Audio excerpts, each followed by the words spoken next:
While you were scrolling headlines this weekend, something far more expensive was moving beneath the surface. Not votes, not scandals, but power. And power always carries a price tag. Because in Washington right now, uncertainty is not a bug, it's a feature. In less than 72 hours, executive orders, legal threats, tariff signals, and regulatory pressure stacked on top of each other, creating a fog so dense that markets stopped asking why and started asking who benefits. This isn't chaos, it's compression. When decisions that once took months of institutional debate are collapsed into a single signature, a single phone call, a single meeting behind closed doors. The result: capital reacts faster than laws can.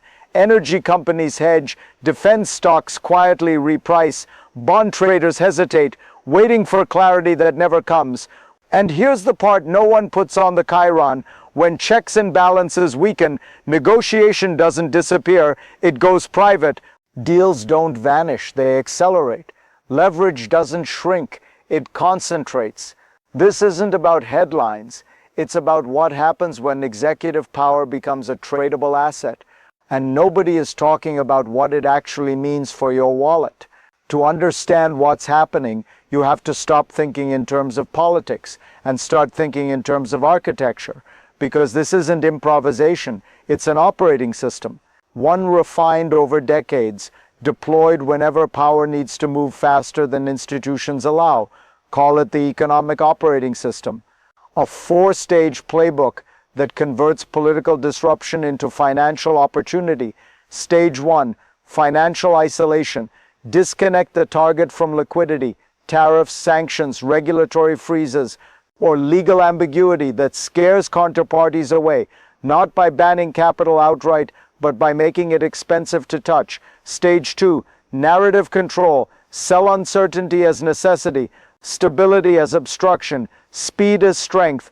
This isn't persuasion for voters, it's signaling for markets, a message that rules are flexible and access is negotiable.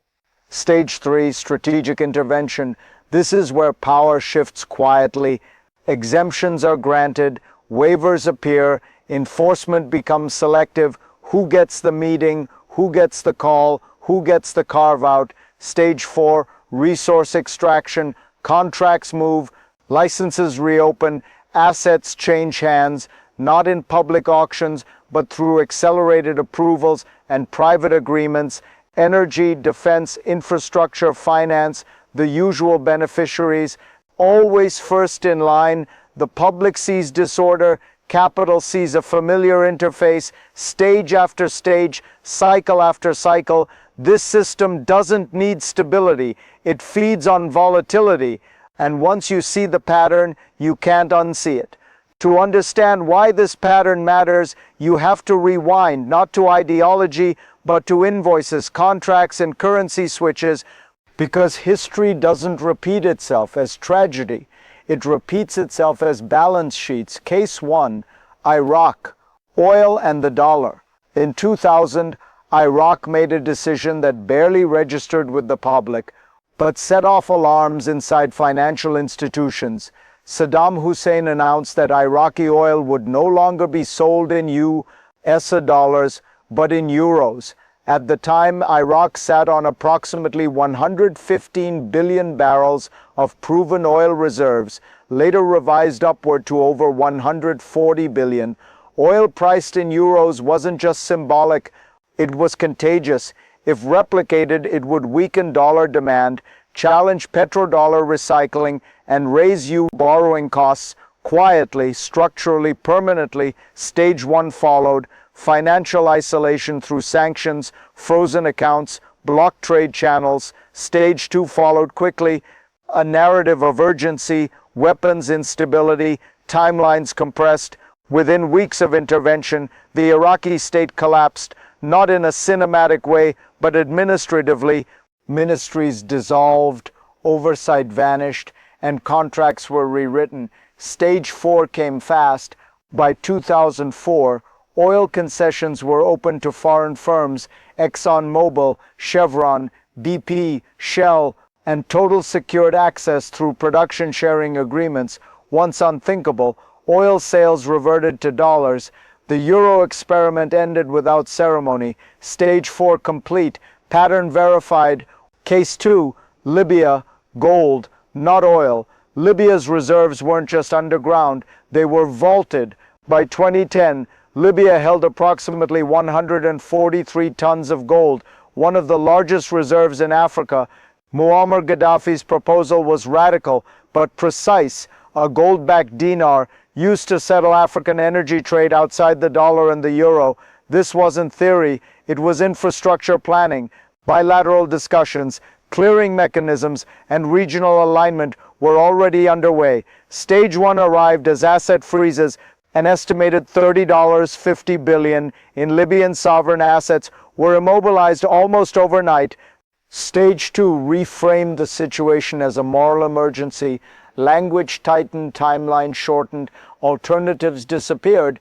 After the collapse of the Libyan government, control didn't pass to stability, it passed to fragmentation, and fragmentation is fertile ground for Stage 4, Libya's oil sector, holding 48 billion barrels of proven reserves, was reopened under new terms. Foreign operators re-entered, production licenses shifted, oversight weakened. The gold reserves, once centralized, were dispersed, lost, or absorbed into opaque settlement channels. The gold dinar proposal vanished with them. No currency challenge remained. No alternative clearing system survived. Stage 4 complete. Pattern verified. Here's the uncomfortable constant. These weren't wars for territory. They were resets of monetary direction. Leadership didn't disappear. It became irrelevant. The real objective was to realign how value moved and who cleared it. Different countries, different justifications, same operating system, same beneficiaries. When a system is challenged, it doesn't argue, it liquidates the challenge. And once the contracts are signed, the story moves on, but the pattern stays intact. Now bring the lens back to the present, because once you know the operating system, today's headlines stop looking random. Start with Stage 1, tariffs announced, reversed, hinted at again, regulatory threats aimed not at entire sectors, but at specific firms, specific supply chains, specific leverage points. Financial isolation no longer needs sanctions, it just needs uncertainty. Capital hates ambiguity, and ambiguity forces private negotiation. Stage 2 follows immediately. The narrative isn't stability, it's speed. We're told norms are inefficient, institutions are slow, and resistance equals sabotage. This isn't messaging for voters. It's signaling for executives, lobbyists, and legal teams. Then comes Stage 3, and this is where the real data lives. Quiet wafers carved into tariff regimes, regulatory exemptions issued after closed-door meetings, energy executives cycling through Washington offices, defense contractors seeing stock prices drift upward before policy clarity exists. Watch the sequence: policy confusion publicly, policy access privately. When one company gets a carve-out and another doesn't, that's not ideology, that's pricing power. And Stage 4 is already forming: long-term LNG export licenses, accelerated infrastructure approvals, reshuffled enforcement priorities that turn yesterday's violation into today's bargaining chip. Peace is never announced on cable news, it's embedded in contracts, waivers, and 99-year lease terms buried in filings. The public sees institutional stress, markets see deal flow under compression. This isn't the collapse of order, it's the monetization of it, and every time executive power expands, the spread between insiders and everyone else widens, not because the system broke, but because it's working exactly as designed.